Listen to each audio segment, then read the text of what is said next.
Welcome to the Charisma Blueprint podcast. This podcast is enabled to help you become the best version of yourself from both inside and outside. This podcast is around having fun and interesting conversations with fun and interesting people so that you can walk away with one insight that can transform your life.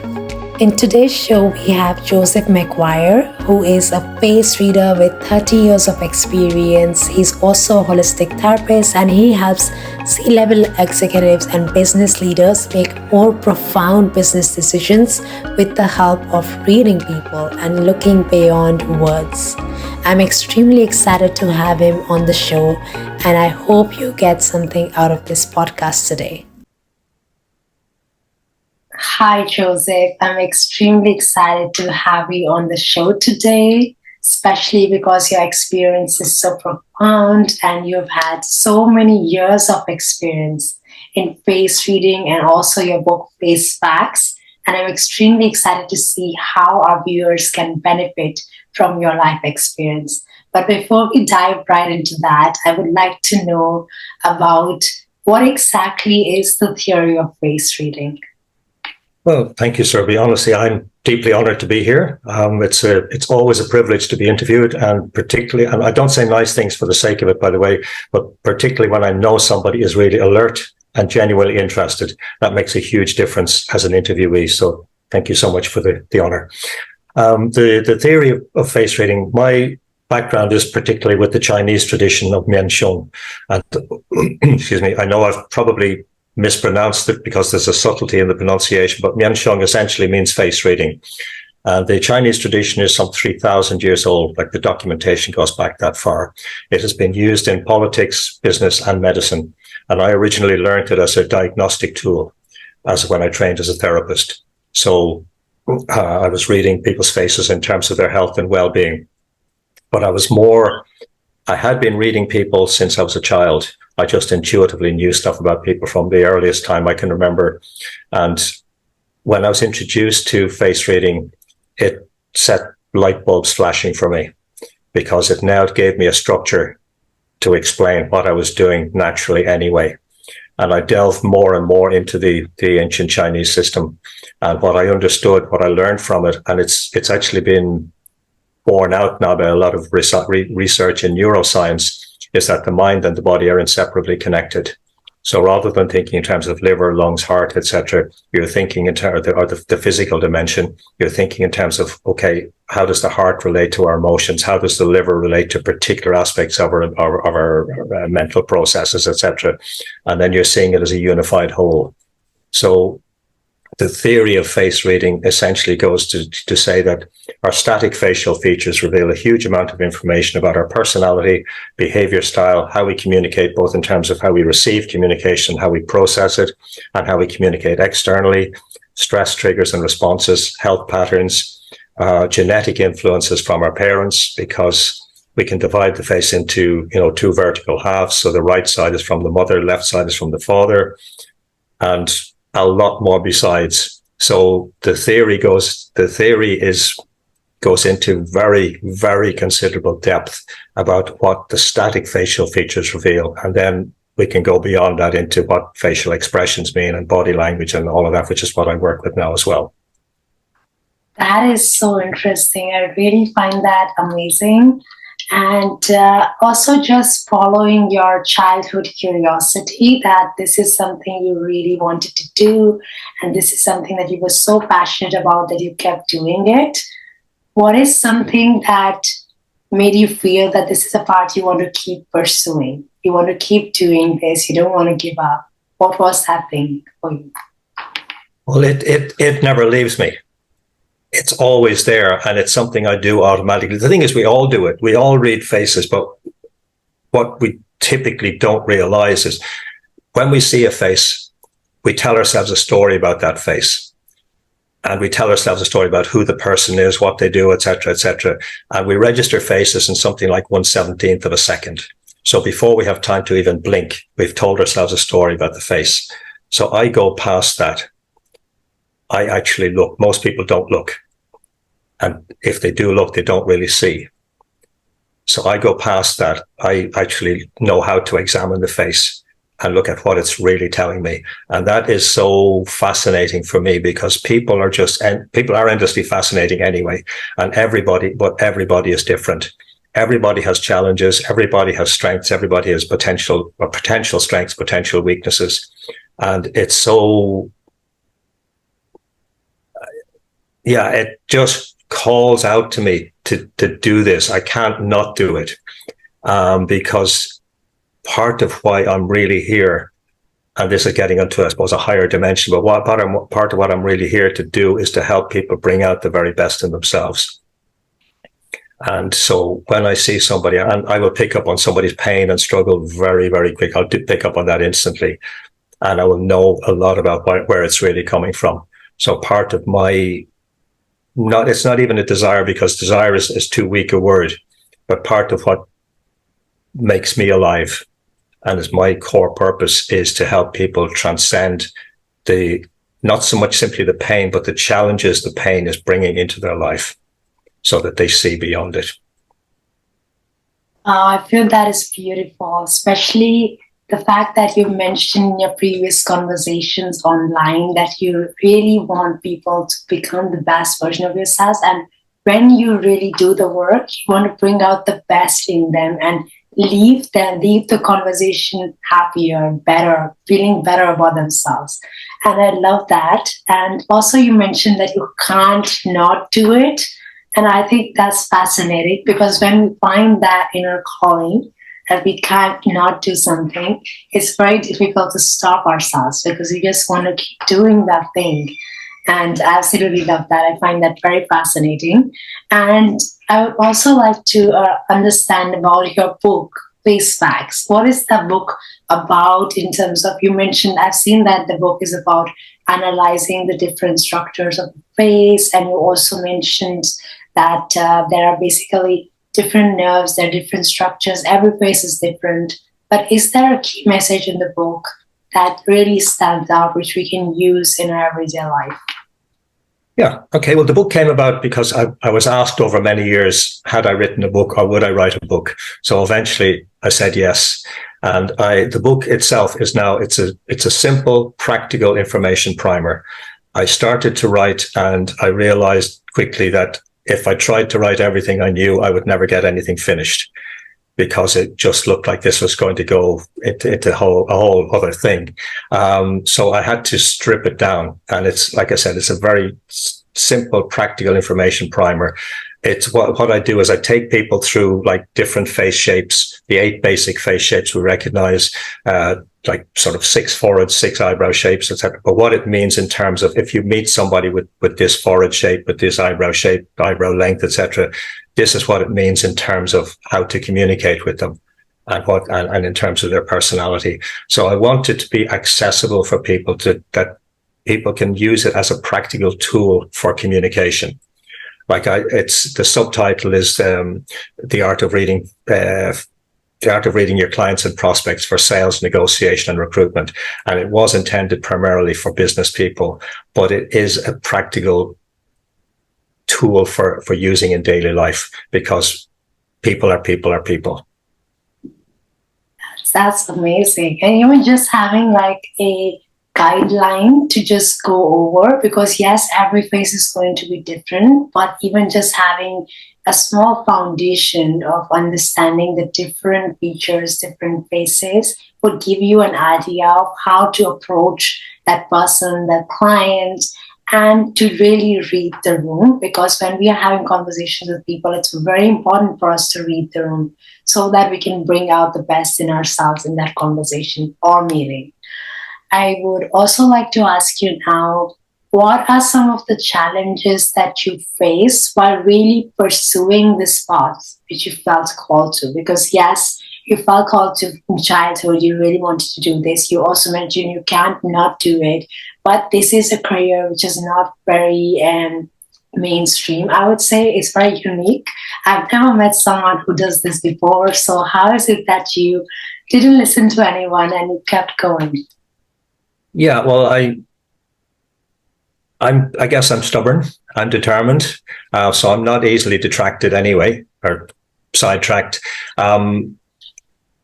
There have been considerable challenges because, as you say, it's not mainstream. So I've encountered a lot of skepticism. The reactions I get are wide and varied. So I've met people who've been just completely dismissive before they even have a conversation with me. I've had people who are skeptical, and then I meet people who are very open, who just get it and are just intrigued. And then I also get people who are terrified because they think I'm looking into their soul and going to see all their deep, dark secrets, which is not what I do. And even if I could do it, I wouldn't want to do it. In fairness, I do come across people who are dark and have dark natures. And I do help people deal with people like that. But in essence, how to answer that? In essence, I've had to learn to be confident. I've had to learn because I didn't grow up with confidence. I was very lacking in confidence growing up. So I've had to grow into my confidence. I've had to grow into my strength, accept my qualities, accept my abilities, and to share what I've got with whoever is open to it. And I've learned that not to invade people's space. I don't push anything on anybody. So I will typically ask people questions to see if they're curious enough to want to learn more. If they are, then we can have a whole different conversation. But if they're not curious, that's fine. Leave them to it. Move on. I think that's the way to go about it. Even when I'm coaching my clients, it's extremely important for me to cultivate that safe space and even to understand if someone is receptive to my coaching. And I think this is also something like that you have this beautiful gift that you want to offer to the world. Maybe not everybody would be receptive to it, but those people who would, they would get so much out of it. It would completely change their life experience. And I think that's the beauty of it. And that's wonderful. But you mentioned that this is a Chinese theory. This is a Chinese philosophy. So how did you get into that, into the fact that this is something completely from the other part of the world? You were interested in it. How is it that you tapped into that? Yeah, one of the gifts my parents gave me as a child was the gift of reading. And I read wildly. I read anything, pretty much anything I could get my hands on. And I was fascinated by history and anthropology, social history, and philosophy, spiritual development, basically anything and everything. And I was fascinated by other cultures. So I was automatically drawn to a lot of, particularly Eastern philosophy anyway, even before I was directly in contact with any kind of training.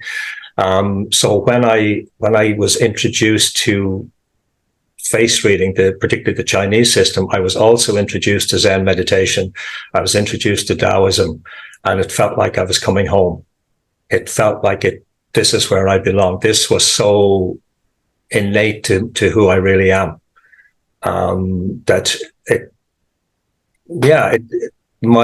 Obviously I am Western in terms of birth and upbringing and all of that, but I don't actually feel Western. I probably don't think like a Westerner in many respects. And I've always seen myself, I happen to be Irish, but I've always seen myself as a global citizen anyway. And I recognize that we are all part of one. We are all part of a greater wholeness, with greater oneness, whether we recognize it or not. So I don't see those kind of barriers in terms of, nationality and etc. I just see it's all like a rich stew.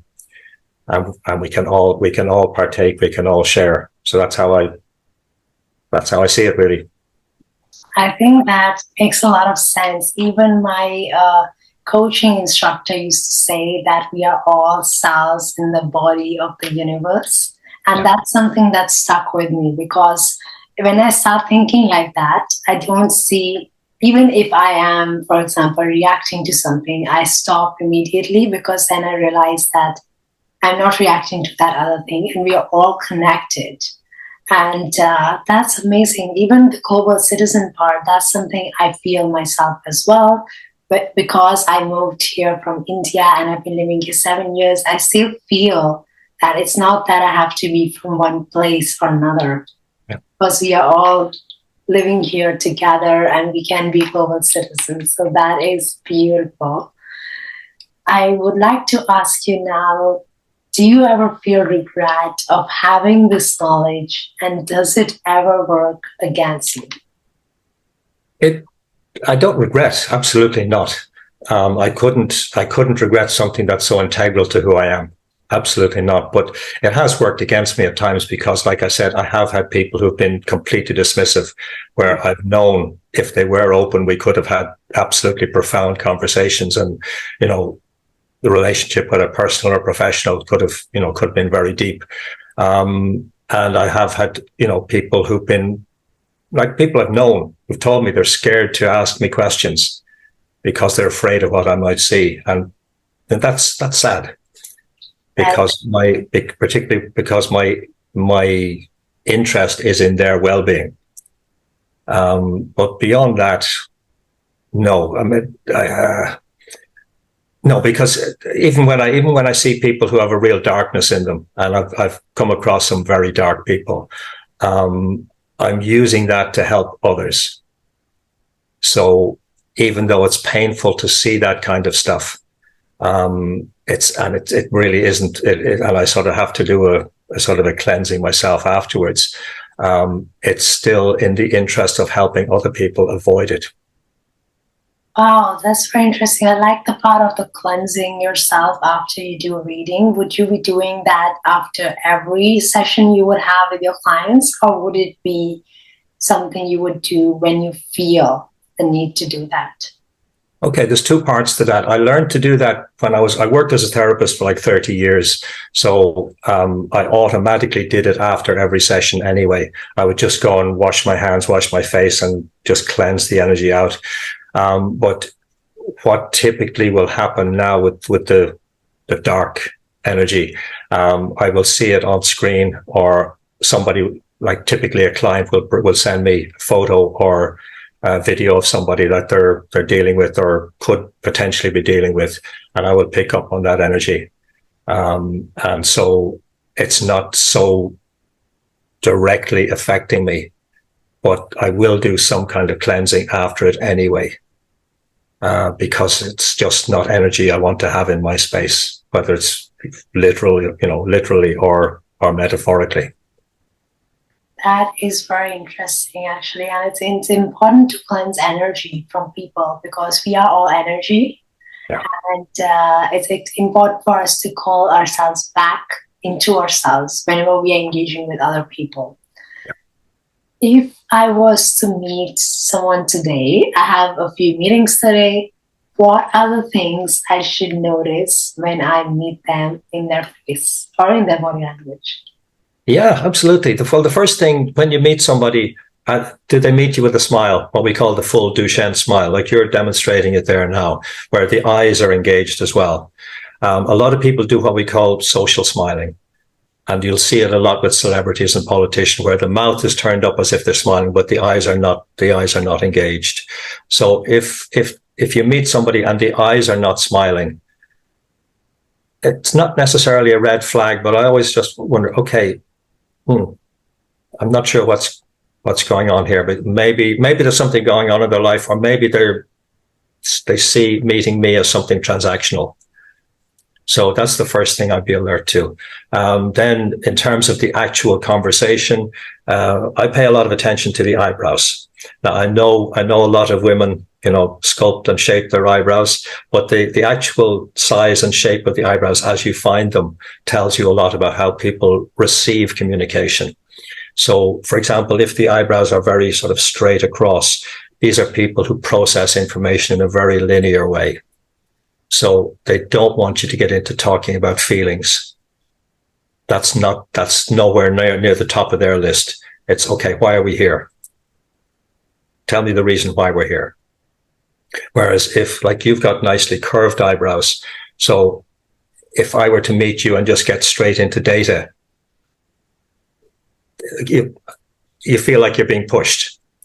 Whereas if I greet you, hi Surabhi, lovely to see you, how are you? That's the way to start the conversation, and to greet you with a smile. And if there's so many different things. I can go on and on and on, but I'll throw in a couple of other things. The eyes themselves, your eyes are big and open. So again, it's the personal connection. And even in a business meeting, the personal connection is very important to you. Whereas if you look at, for example, across the Atlantic, Donald Trump with the narrowed eyes, if you see somebody where the eyes are really narrowed like that, and it's not because of any visual impairment, they're approaching you in a clinical way. It is transactional. So you make sure you don't overly open yourself emotionally. You recognize, okay, even in a social context, it's business. So you just recognize the fact, and it's not good or bad. It's just, this is the reality. And it's not, none of what I do is about judgment. It's about observation. And then how do we deal with what's presenting? And one other particular thing then about the eyes, and it's a feeling more than a visual thing, because if I just worked with reading faces, that would limit me. But I'm about reading the person, the body, their energy. And our whole body is an antenna, which is continually receiving and transmitting. And we talk about gut feeling, for example. And we know we have a gut brain, we have a heart brain, we have the brain, the head, or most people anyway. I'm not always sure about some people, but that's a whole other story. So when we get a gut feeling about somebody that, oh, something's wrong here, pay attention to it. Most people second guess themselves or say, oh no, that can't be anything. But if you get a good feeling that something is wrong, or no, this is not a place to be, I don't need to be with this person, pay attention and do not engage other than in a transactional way. If you have to spend time with them, keep it businesslike and only engage as much as you have to, and then move on. So there's a few obvious things just from, first meeting. That's amazing. And I really like the gut feeling part, because that's true. It's so evident sometimes that you cannot ignore it. Like the fact that it's just, that feeling is so strong sometimes, but we still tend to overlook that. Sometimes whenever I have overlooked my gut feeling, I've always regretted it. And now I've just trained myself to always listen to it. But This is something we have to always train ourselves, that we can trust ourselves. We can trust our instincts. So that's so interesting. But I would like to follow up on the eye structure. We mentioned that if eyes are big and open and the eyes are narrow, we can tell the person's intention. But what about different ethnicities? Because different ethnicities would have different facial features and different basically eye structures. So how would that play out in those type of scenarios? Yeah, well, one of the misconceptions is that all Chinese or Japanese people have, narrow, slanted eyes. It's not true. And it's one of those myths. We hear it and it becomes like folk knowledge, folk wisdom, but it's not actually true. So again, it comes back to the thing that most people don't actually look. Most people are not paying attention to the world around them. Are you familiar with the invisible gorilla? No, actually. Okay. You can look it up. You can look it up on YouTube. It's an experiment done by two American psychologists in 1999, I think it was, Surabhi and Simons. And what they did was they set up a basketball game, and they had two control groups. And one control group had to count the number of times the team in white tops passed the ball. The other control group had to count the number of times the team in black tops passed the ball. In the middle of the game, a guy dressed in a gorilla suit walked onto the middle of the court, beat his chest several times, and walked off again. And at the end of the game, 46% of the total control group had no awareness that anybody in a gorilla suit had been near the court at all. And that experiment has been done numerous times, and there are a lot of variations on it. So what they coined, Surabhi and Simons coined the term inattentional blindness. And the way, do you see with your eyes, by the way? Yes. You do and you don't. Yeah, we actually see with our mind. I would say like it's more like our eyes are just kind of projecting what our mind would interpret. So, for example, our reality is all interpreted by our mind, I think. We are seeing with the eyes in a way that it's a camera, but it's more interpreted in our mind. Yeah. Yeah, the way vision works, by the time an image, like the lens is part of the eye, but in effect the eye is a lens. Mm-hmm. And by the time an image reaches the visual cortex back here, it's upside down, it's two-dimensional, and there's typically approximately a third of the image missing. So the mind fills in the gap based on what it expects to see. So unless we're really paying attention, and I mean really paying attention, we're missing out on so much visual information. It's why my business is called ClearSight, because there's so much information available in ClearSight if we're able to actually see it. But most people are not looking, and then they're not seeing, and then if they are seeing, they're not understanding what they're seeing. But, and what do you think could be stopping them from not seeing that properly? Like, why is it that we're missing those cues? Conditioning. There's so much conditioning, whether it's social conditioning, upbringing, educational conditioning, that we're not taught these things in the first place. Like ideally, we would be taught as very young children, we would be taught to meditate. We would be taught things like yoga. We'd be taught relaxation. We would be taught to be observant. We're taught systems, factual systems, mathematics, geography, history, the science, the conventional sciences, but we're not taught to think. We're not taught to observe. We're not taught to really listen. And we should really be taught all of those things from a very early age. So we're missing those because we haven't learned them. So we need to train. We need to train ourselves to do it. I'm continually training myself to listen better, to observe better, and to maintain my curiosity, not to assume because I've even seen the same person 100 times that I'm still seeing them, that's all there is to see. I'm still looking to see them now. I agree with you on that. Even active listening techniques to actually engage in the conversation. And yesterday I went to this networking event and I was talking to this lady. I could see in my mind that I wanted to look here and there, and I just had to really bring myself back in the conversation, look her in the eye, and just be present as though everything else is blur. And the conversation I had with her was so profound because I really made eye contact. And I always try to do this practice whenever I'm talking to someone, to just be present in that conversation. And it completely changes the conversation. It is so important for us to just really be present with that one thing or that one person, to observe and take all that in. But it's also interesting to see, if we don't do that, if we are not present in conversations or with people, then we're actually interpreting something completely different. It may or may not be true, like the invisible gorilla, for example. It may or may not be true. So that is fascinating to me, that we are living our own stories, all of us, and we don't know what exactly is true. Yeah. I don't know that there is a universal truth, but the thing is, everybody, with no exception, has a primal desire to be heard, to feel heard, not to be heard, to feel heard. So if we're really present with somebody and we're actually listening and we're hearing them without us saying anything, that communicates a feeling, that transmits a feeling of well-being to them. It increases their feeling of well-being. It relaxes them. It lowers their blood pressure. So it's transformational, even if they're not conscious of it. It's transformational of them or for them to have that experience. But most people are not listening. They're listening to reply, if they're listening, period. Yes, I agree with you. Even in our coaching techniques, we use this to basically just bring ourselves back in the present moment and really pay attention to the other person.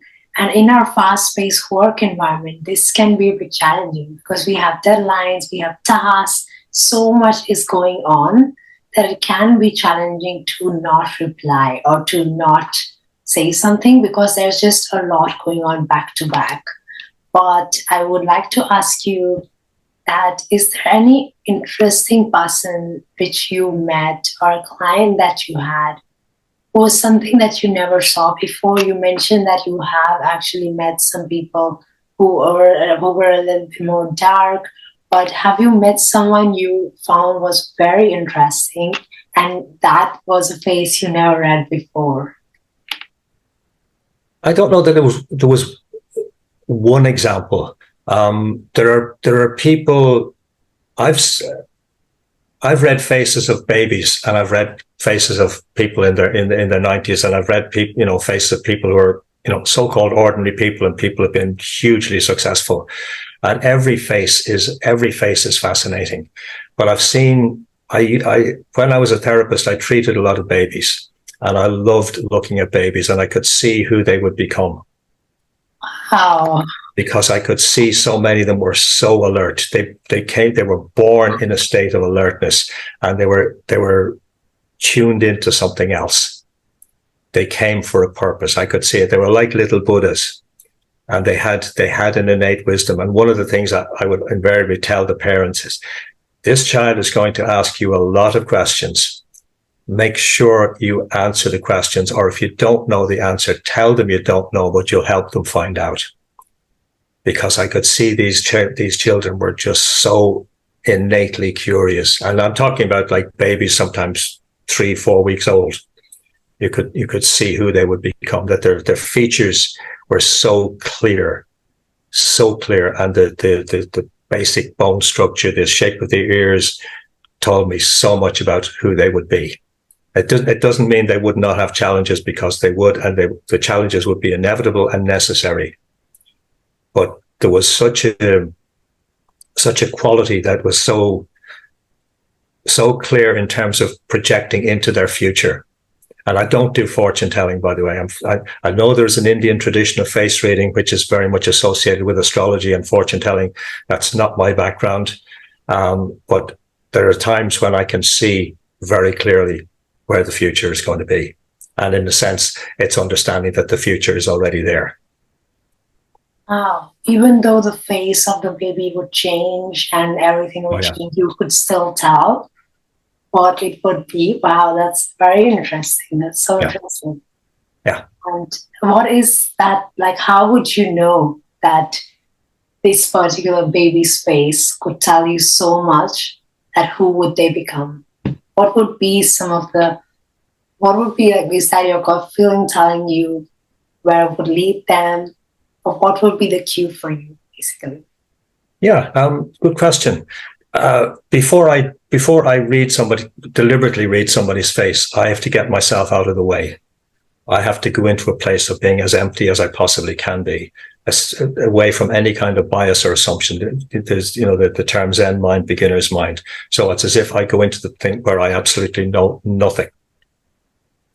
And then from there, it's in knowing, not to get too Zen about it, but there's a thing about, in knowing nothing, you know everything, because you're not assuming anything. And from that place, I'm not concerned with, one of the things that comes up a lot in personal development and spiritual circles is belief. I'm not concerned with belief. I'm not at all concerned with belief, what anybody believes. And it's not to be dismissive of what anybody believes. It's just a word that means nothing to me. I'm only concerned with knowing. So when I come from a place of knowing, it's nothing to do with me, Joseph. Nothing. It's like the personality is not present. I'm present in a whole different way, but it's a higher version of me is present. And in that place, I can see. That's the best answer I can give you to that one. That's beautiful. Just connecting to your higher self. And that could take so many years of meditation and being present. Because yes, being present is something we use in our everyday life. We always say be present, but there's so many layers to it. It's like an onion. You can keep doing the work, but there's still something you can unlock within yourself. And then you find this gift that you can offer. So when you access your higher self, all of a sudden you can see those attributes and those features, and it comes naturally to you. I think that's That's definitely very beautiful. And you mentioned that it's not really fortune telling, but it's just some type of a science that you have honed in so beautifully that now it doesn't take so much analysis or effort. It's just something that your gut feeling can indicate to you what it's going to be. So I think that's really beautiful. And I really liked the different experiences that you had, and also the fact that you gave us some insights of what we can look out for. Like, for example, if someone is smiling with just their teeth or their eyes, or what their eyebrow shape is and their eye shape is, so that we can really prepare ourselves for that conversation. But is there something in particular which you would like to tell our audience in terms of a life advice or advice in general when they're approaching conversations to take away from this session? Yeah, the first thing is to practice smiling. It may sound incredibly simple, but it's really profound. I had to train myself to smile because, like I said, I grew up with no confidence. And at a certain point as a teenager, because I had no confidence, I actually trained my face not to show any expression, which sounds weird, but I actually trained my face not to show expression. And I had to train my facial muscles then to relax and then to learn to smile. And because my face is more angular, like my bone structure is more angular, when I'm just not expressing anything in particular, people have assumed that I'm angry. And it's a natural assumption that people will make. Like, we have these the archetype stereotypes. If you, I don't know if you're familiar with any of the old Walt Disney movies, the animated movies like the Snow White, and you've got the witch with the bony features, or you've got the Wizard of Oz movie about the witches of the bony features, and that's deliberate. Deliberately, they're using those features deliberately because we associate, sharp angular features with nasty people and cruel people and, unpleasantness. Whereas if you think of terms of Bambi, the big round face, you see a round face like that in a baby, and you go, it softens us. So, learning to smile and really smile with the eyes as well. It lowers our blood pressure. It tells people we're open. It tells people they can engage with us. It tells people we're friendly. And that's one of the most profound lessons I've learned, is to smile. And then when we're meeting people, is to demonstrate that we are interested rather than trying to be interesting. Again, it's so simple, but when we actually show genuine interest, and I mean genuine interest in people, even sometimes people we do not agree with, which can be a challenge. If we show that we're genuinely interested in them, again, it can open so many doors in terms of, I didn't like this person. I didn't think they liked me. I didn't think anything was possible. But when I did this, the doors opened. It was transformational. And I learned that particularly going back to when Donald Trump was elected initially but not initially. He may be elected again, we'll see. But when he was elected in the US, it was a very divisive time.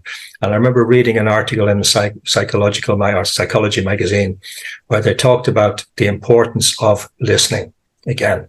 So when somebody has a view that you're diametrically opposed to, you cannot convince them with any kind of logic. And that's what people typically try to do. They tend to try to out-argue each other. And it's a complete waste of time. So if you want to change the dynamic, you have to listen with genuine curiosity. And you have to be willing to ask them questions, to open your mind to the possibility that something, or maybe even everything they say, is right. And when you open your mind to that, and you're asking questions from the perspective of genuine curiosity, you will learn so much about them. You will help them open to you. And only when you've gone through all of that, should you start, and should is a word I don't use a lot, but I'll use it here, should you then start to look to engage them in terms of anything you you view, your view, your perspective on things. But even then, it's really interesting. Have you ever thought of, or what would you think about if you ask it that way, and even in that tone of voice, it opens up the possibility for conversation and for real communication. And the fact that we're speaking doesn't mean we're communicating, which is a whole other topic again, because a lot of what people hear is just noise. That's true. I do agree with you on genuine curiosity. And sometimes, even if you're training ourselves to do it, even if you're consciously aware of what it is, I am also learning about it every day. Even though I know about it, I coach people, but still there's always this seed or this layer that I can overcome and become better. So there's always something we can do better, especially when things are not going our way, especially when the conversations are challenging, especially when we may not be right. That's when we have to put our ego on the side and really bring ourselves back, tone our voice down, and be calm and have empathy for the other person. So I think that's beautiful. One last question I would have for you before we end this is, what if someone is actually insecure about how they look like and their face or their smile? How would they basically use this knowledge to become comfortable with themselves and to show up as the best version of themselves, even when they don't feel that way? Yeah, that's typically a process that it doesn't just happen overnight. But one of the things, again, I would start doing is to look in the mirror and start practicing smiling at the image you see in the mirror. When you're getting ready to enter the day, whether it's in a social context or in a business context, make sure you look good for you. But obviously I don't need to do my hair in the morning, but if you're doing your hair, make sure you look good for you. If in terms of women, if you're wearing makeup for yourself.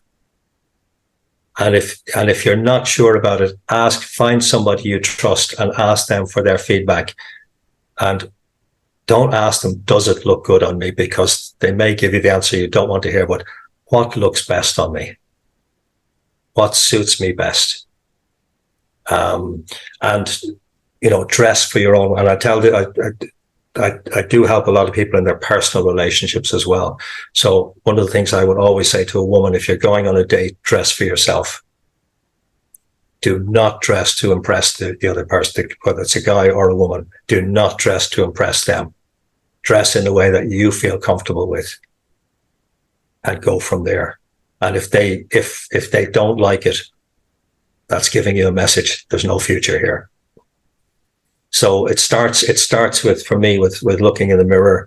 It starts with paying attention to what you're taking in, the information you're taking in, whether it's some music, whether it's news, what are you reading, or what are you listening to?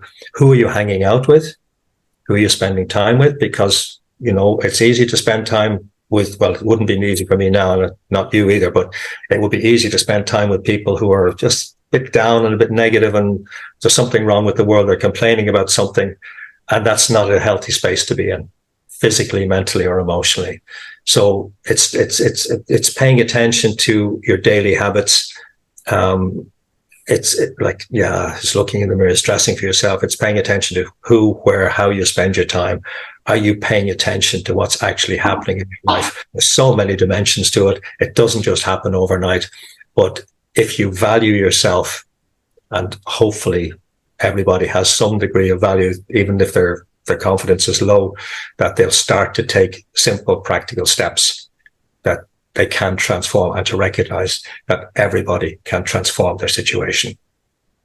I fully agree with this. And I feel that's what this podcast is all about. It's about bringing out your best, both inside and outside. And this is something I definitely value as well, because when you really love yourself, it will show, because you want to really bring out the best in yourself. But it may take a little bit of time to really unlock that.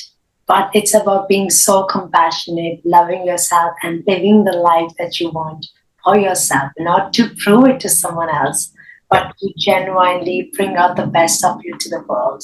So that was really beautiful. And I also learned a lot from this conversation. And I'm sure that this conversation would really benefit anybody who is watching this. And I feel that it was just so profound. There are just some simple things that we can do in terms of just being curious and genuinely engaging in conversations, even just having eye contact with someone can completely transform our relationship with that person and how we show up in the world. And smiling is something that is so important. Like I can't not smile every day because I wouldn't feel myself, Yeah. but it is just so important and completely changes the dynamic of any conversation. Even if you're going out to get a coffee and you're in a bad mood, just smile and it will change your situation. So I definitely agree with that. And I just want to thank you again for all your time during this session. And I completely enjoyed this conversation. So thank you so much, Joseph. Thank you, Surabhi. Absolutely my pleasure. We will definitely link your book and Clear site in the description for anybody who wants to go and check out the book Joseph has written, Face Facts, as well as the website. Thank you so much. You.